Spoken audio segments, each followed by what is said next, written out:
नमस्कार। आज हमारे साथ एक ऐसे मेहमान हैं जिनको किसी परिचय से मुताक़िब होने की ज़रूरत हम सबको नहीं है, क्योंकि उनके शब्द ही उनके परिचय भी हैं।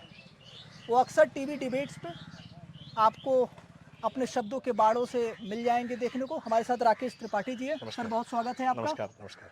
चूँकि आप इतनी व्यस्ततम समय में से आपने समय निकाला, उसके लिए बहुत धन्यवाद। और मेरा पहला सवाल ये है कि 2 चरण के मतदान हो चुके हैं और वोटिंग परसेंटेज देखेंगे तो बहुत कम है। माना यह जाता है कि अगर वोटिंग परसेंटेज कम है तो वो भाजपा का वो कम हुआ है। तो इसको किस तरह आप देख रहे हैं? देखिए, वोटिंग परसेंटेज जब ज़्यादा होता है तो ये माना जाता है कि सत्ता से लोग नाराज़ हैं और नाराज़ होकर के बड़ी संख्या में निकल रहे हैं। जब भी वोट परसेंटेज कम होता है तो ये वोट परसेंटेज यथास्थितिवाद का है, यानी जैसी स्थिति है उसको लोग स्वीकार कर रहे हैं। तो आज देश में जिस प्रकार का एक क्रांतिकारी बदलाव गरीबों के जीवन में हुआ है उसको आज लोग महसूस कर रहे हैं, और इसीलिए आज भारतीय जनता पार्टी का वोटर तो आज निकल रहा है, वो बूथों पर पहुंच रहा है। लेकिन Samajwadi party, Congress party, Bahujan Samaj party, ये सारे इनकी पार्टी के वोटर्स, इनके समर्थक आज वो बस्ता लगाने के लिए नहीं जा रहे हैं। आज कन्नौज में वोटिंग हो रही है और कन्नौज से जो रुझान निकल करके सामने आ रहे हैं, इस बार कन्नौज की जनता ने तय कर लिया है कि कन्नौज ने दे दिया स्पष्ट संदेश, हारी थी डिंपल, हारेंगे अखिलेश। केजरीवाल की दोस्ती हो गई क्या योगी आदित्यनाथ जी से? बड़ी चिंता है कर रहे हैं उनकी। देखिए, अरविंद केजरीवाल एक भ्रष्ट व्यक्ति है। अरविंद केजरीवाल भ्रष्टाचार के खिलाफ आंदोलन से उपजे हुए, और उन्होंने उस पूरे आंदोलन को जिस तरह से समाप्त करने का काम किया है, निकट भविष्य में कभी कोई भ्रष्टाचार के खिलाफ आंदोलन करने के लिए निकलेगा नहीं, क्योंकि आज उस विश्वास को रौंदने का काम अरविंद केजरीवाल ने किया है। राजनीति में सर्वाधिक धूर्तता की अगर किसी ने पराकाष्ठा की है तो वो अरविंद केजरीवाल ने किया है। शराब के मामले में जेल चलेगा, और जेल जाने के बाद भी बेशर्मी इस देश में इकलौता नेता है अरविंद केजरीवाल जिसने इस्तीफा देना स्वीकार नहीं किया। यानी आरोप लगते ही लोग इस्तीफा देने की एक बात किया करते थे। नैतिकता के वो मापदंड हुआ करते थे जब आडवाणी जी का जैन हवाला डायरी में उनका नाम आया और उन्होंने राजनीति से संन्यास ले लिया। जिस तरह से अमित शाह जी पर आरोप आया और अमित शाह जी ने राजनीति को उसी समय छोड़ दिया और तब तक किसी सक्रिय पद पर नहीं आए जब तक वो बाइज्जत बरी होकर के नहीं आ गए। लेकिन अरविंद केजरीवाल जेल के भीतर रहते हैं और मुख्यमंत्री पद छोड़ते नहीं है। इस प्रकार की बेशर्मी भारत में कभी किसी नेता ने इस तरह की बेशर्मी कभी की नहीं। राकेश जी, अब चूंकि हम सब गाजीपुर में हैं, आप गाजीपुर के प्रवास पर भी हैं, तो अफजाल अंसारी यहाँ से चुनाव लड़ रहे हैं। हाल में उनका एक वीडियो जो है बहुत वायरल हुआ, लोग देख रहे, चल रहा है कि एक महिला पत्रकार को उन्होंने कह दिया कि जूते से पानी पिलाऊंगा। देखिए, ये बौखलाहट है। जब विपक्षी बौखला जाते हैं तो इसी प्रकार की एक्टिविटीज करते हैं। ये माफिया अपराधी इनसे संस्कारों की अपेक्षा कर भी क्या सकते हैं?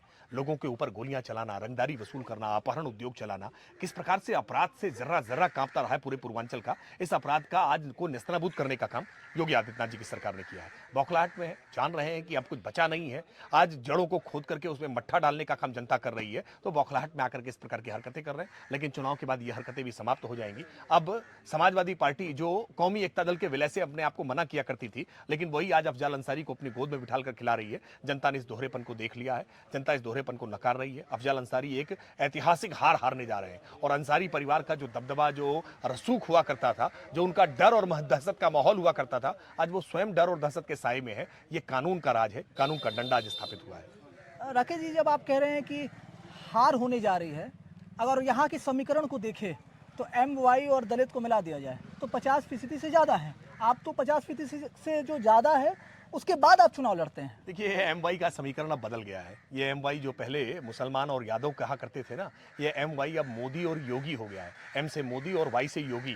तो ये मोदी और योगी दोनों मिलाकर के डबल इंजन की सरकार ना, ये गरीबों की सरकार, जिसने आज सुरक्षा का एहसास देने का काम किया है, जीवन स्तर को बढ़ाने का काम किया है, घर दिया है, शौचालय दिया है, उज्ज्वला गैस का कनेक्शन दिया है, सौभाग्य योजना के तहत बिजली का कनेक्शन दिया है, आयुष्मान का कार्ड दिया है, मुद्रा योजना के तहत लोन दिया है, किसान सम्मान निधि दी है। कितने काम गिनाए। इतना जीवन में परिवर्तन करने का काम मोदी जी ने किया है। मोदी पर भरोसा है, योगी पर भरोसा है, और MY मोदी योगी के साथ जनता खड़ी है। ये किसी जाति मजहब में नहीं जुड़ने वाली। और वैसे भी आज तो यादव पूछ रहा है कि ये सारे के सारे टिकट केवल सैफई परिवार को, क्या प्रदेश में एक भी यादव नहीं है? इस गाजीपुर की धरती से इतना क्रांतिकारी यादव रहा है, इस गाजीपुर से कोई यादव नहीं मिला था टिकट देने के लिए। पूरे के पूरे टिकट एक ही परिवार के।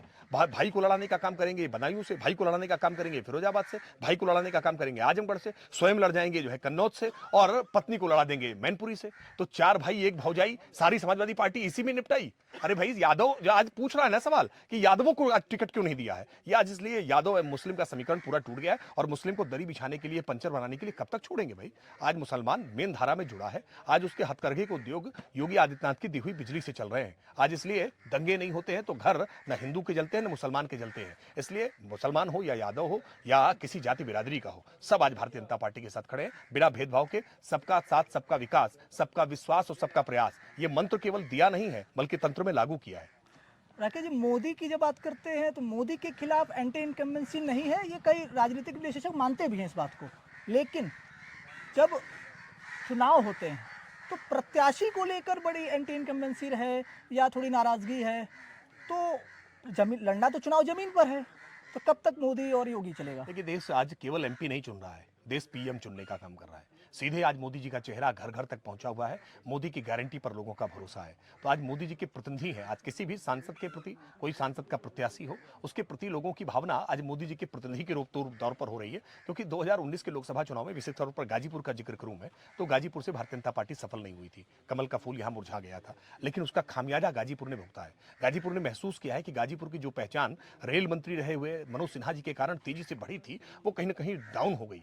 तो आज गाजीपुर के लोग फिर महसूस कर रहे हैं कि इस बार पारस राय जी को चुनाव लड़ाएं, और पारस तो नाम से ही तय है कि जिसको छू देगा वो सोना है। तो गाजीपुर की धरती को स्वर्णमयी धरती बनाना है, तो इस बार पारस राय को चुनाव जिताना है। ये गाजीपुर की जनता ने तय किया है, प्रत्याशी नहीं, केवल मोदी ध्यान में है। ओम प्रकाश राजभर की बात कर ले, वो भी इसी जिले से भी आते हैं, इसी विधानसभा से विधायक और मंत्री भी हैं। आपने हाल में मंत्री भी बनवाया, उनको बनाया पार्टी ने। तो वो अपने बयानों के लिए जाने जाते हैं, और जब से वो मंत्री बने हैं बयान उनके नहीं आ रहे हैं। ये कहीं तूफान आने से पहले कहीं शांति का कुछ ऐसा तो नहीं है? देखिए, जैसी संगत होती है, संगत से गुण होते हैं, तो संगत से गुण होते हैं। वो अखिलेश यादव जी की संगत में रहते हैं तो इस प्रकार के बयान देते हैं। भारतीय जनता पार्टी की संगत में आते हैं तो उनके बयान संतुलित हो जाते हैं। और उनके ही नहीं, आप याद करिए स्वामी प्रसाद मौर्य को। वही स्वामी प्रसाद मौर्य जो बहुजन समाज पार्टी में रहते हुए जहर उगलने का काम करते थे सनातन को। वही स्वामी प्रसाद मौर्य जो भारतीय जनता पार्टी से फिर बाहर जाकर के समाजवादी पार्टी के साथ रामायण को फाड़ने और फूंकने पर आमादा हो गए। वही स्वामी प्रसाद मौर्य भारतीय जनता पार्टी के साथ आते हैं तो मुंह से एक शब्द नहीं निकलता है। ये भारतीय जनता पार्टी की संगत है। भारतीय जनता पार्टी के साथ जो रहेगा, ये गारंटी है कि वो राष्ट्र के विरुद्ध नहीं हो सकता, वो समाज के विरुद्ध नहीं हो सकता, वो जातियों के विरुद्ध नहीं हो सकता, वो देश सनातन के विरुद्ध नहीं हो सकता है, वो देश के विरुद्ध नहीं हो सकता है।